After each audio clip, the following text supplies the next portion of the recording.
Bien, continuando. Este es el regulador de longitud de puntadas. Longitud hablamos de distancia, ¿no? De distancia de un punto hacia otro. Este es el que regula qué distancia, es el que regula la distancia de puntada de punto a punto, ¿no? El que se forma en la costura. Bien, en este caso en la marca Yuki tenemos del 0 al 5. En otras marcas, por decir en la Yak, está hasta el 6 o 7, si es que no me equivoco. Bien, ¿cómo funciona? ¿Cómo lo podemos emplear esto en el acondicionamiento de la máquina en un determinado tejido? Como del 0 hasta el 1,5 podemos trabajarlo en tejido liviano. De ahí hasta el 3,5 en tejido mediano. Y de ahí hacia adelante hasta el final, tejido pesado. Este es el punto donde te indica en qué puntada está el reloj. Por ejemplo, acá lo podemos poner en 3. Bien, pero no trabaja así eso, ¿no? Oye, ¿sabes qué? Lo vamos a trabajar en 3, en 2 puntos. No funciona así. Por ejemplo, en el taller podemos encontrar, ya que todos, o una variedad de máquinas, hay una Siruba, una Yuki, una Sunstar, una Yak. Y no vamos a decirle, ya vamos a trabajar en el 2,5, ya todos colocan en el 2,5, de repente el arrastre es distinto en un taller, ¿no? Por máquina. ¿Cómo trabaja esto? El operador de máquina debe de interpretar la ficha técnica de costura. Previo a esto, ya en la unidad de desarrollo de producto, la UDP, ya el muestrista desarrolló el producto, determinó el tipo de puntadas, la cantidad de puntadas que debe de ir tal vez internamente, o si se necesita pues, punte decorativo o externo. En esa área ya se determinó, entonces tú como operador debes de saber interpretar. De repente te piden ya 12 puntadas por pulgada, es aquí, ¿no? Entonces tú empleando este reloj y con una cinta métrica vamos a poder calcular cuántas puntadas hay en una pulgada. Un tema que lo vamos a tratar más adelante cuando ya empecemos a coser en telas, ¿no? Bien, debajo de este regulador tenemos la palanca de retroceso. Esta palanca se activa llevándola hacia abajo, ¿no? Tú la activas llevándola hacia abajo. ¿En qué nos ayuda esto? En dar los atraques.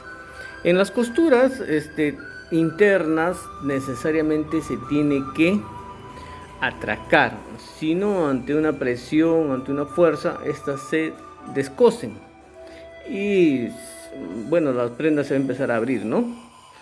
Esta palanca trabaja cuando tú estás activando la máquina. Ya inicias la costura y con esta atracas. Ahora, ¿cuánto debes de atracar, no? ¿Cuánto debes de retroceder? Puedes activar una o dos veces el remate, ¿no? ¿Cuánto de puntada? ¿Cuánto es el atraque recomendado, no? Bien, no es 1 centímetro, dos, no. Es 3 puntadas. 3 puntadas como mínimo. Como mínimo. Tampoco le vas a dar una o dos, no. 3 puntadas como mínimo. Era lo que te piden en la especificación técnica. ¿Ya?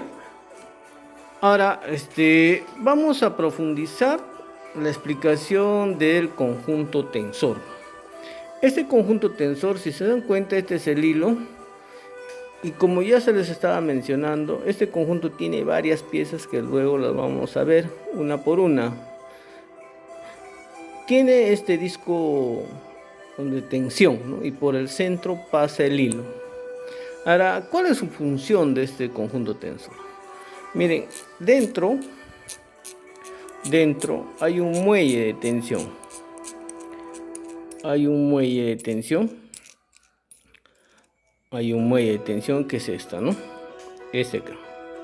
¿Ya? ¿Ve? Esta espiral es el muelle de tensión. Entonces, ahorita ya lo he liberado mucho. Ahorita no hay tensión. ¿Ves? Se dan cuenta, el hilo corre sin ninguna tensión. Está libre. Como su mismo nombre lo dice, es un tensor. Entonces lo voy a ajustar un poco. ¿En qué caso lo debo de trabajar, no? ¿En qué caso lo debo de operar? Ahora, por ejemplo, toda la máquina recta tú la debes de acondicionar al tejido que se trabaja, Si el tejido es liviano, si el tejido es mediano, si el tejido es grueso, entonces todo esto determina en qué momento lo vamos a trabajar, ¿no? Bien, aquí les voy a explicar más o menos cómo es la forma de regular esto. Ahorita, como ustedes se están dando cuenta, no hay mucha presión. La presión es cuando yo al tornillo hago girar en forma horaria y toda la parte esta del tornillo se introduce, ¿no? Entonces hago tensión en el muelle y ya la tensión está más fuerte, ¿ve? No puedo, yo estoy haciendo presión hacia atrás y está fuerte, pero esta no es la forma de trabajar. No se debe de trabajar así. Yo no debo de anular mucho esta perilla. ¿Cómo puedo obtener más tensión acá sin anular esta perilla, ¿no? Este conjunto tensor? Nosotros tenemos un conjunto de guía hilos que desde el portacono hasta aquí, hasta el ¿cómo se llama esto? Perdón, este es el poste de tensión. Acá hay otro guía hilo, un gancho de guía hilo. El estira hilo también es una especie de guía hilo acá, ¿eh? Y termina en la aguja, ¿no? En la aguja. Estos vendrían a ser las tensiones adicionales que tiene la máquina. Por ejemplo, en máquinas pesadas, aquí en este poste, aquí en esta parte, tiene un platillo, un disco de tensión. Entonces, si yo necesito tensión, simplemente paso por encima del hilo, y aquí en esta parte hay plaquetas que tienen 3 orificios, ¿no? Entonces, si se dan cuenta, el enhebrado de esta máquina es en S, ¿ve? El enhebrado de esta máquina es en S. Entonces, si yo necesito más tensión, lo voy a tener que pasar por los 3 agujeros, si se da en este caso. Como esta máquina es una máquina liviana, no hay problema. Ahora, este gancho es un gancho muy importante al momento de buscar tensión. Yo voy a colocar, si necesito más tensión, lo voy a colocar los hilos aquí. A ver, voy a ayudarme. Ahí va uno. Y este otro también lo voy a colocar. Es una forma de buscar más tensión, ¿ve? Ahí. Ahora, si aún eso me falta más tensión, entonces yo ahí sí voy a tener que trabajar acá, ¿no? Voy a tener que trabajar acá, ¿ya? Pero no necesariamente, ya, profe, entonces yo lo voy a tener que enhebrar siempre así. No necesariamente. Por ejemplo, el hilo que estamos utilizando es un 20 al 2. Un 40 al 2 normal, tú trabajalo sin necesidad de meterlo a estos ganchos, ¿no?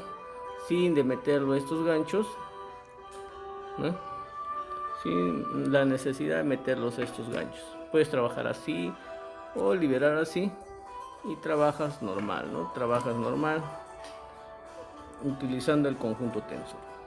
Bien, acá en muchos talleres tal vez tú encuentres que este gancho oscilante se rompió porque el hilo lo corta con tanto uso, ¿no? Este gancho oscilante ya no está, ¿no? Pero su uso, su empleo es muy importante, ya que te ayuda a obtener la tensión adecuada. Si buscamos calidad en el acabado, esto es muy importante. Es muy importante, ¿ya? Ya hemos visto el estira hilo. Ahí tenemos la barra de aguja,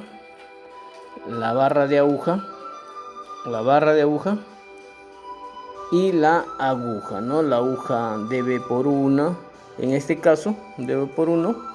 En el caso de las pesadas, esto utilizaría una dP por 5, ¿no? Pero ahorita estamos utilizando un acabo delgado dB por 1, ¿ya? El pie prensatela, ¿cuál es la particularidad?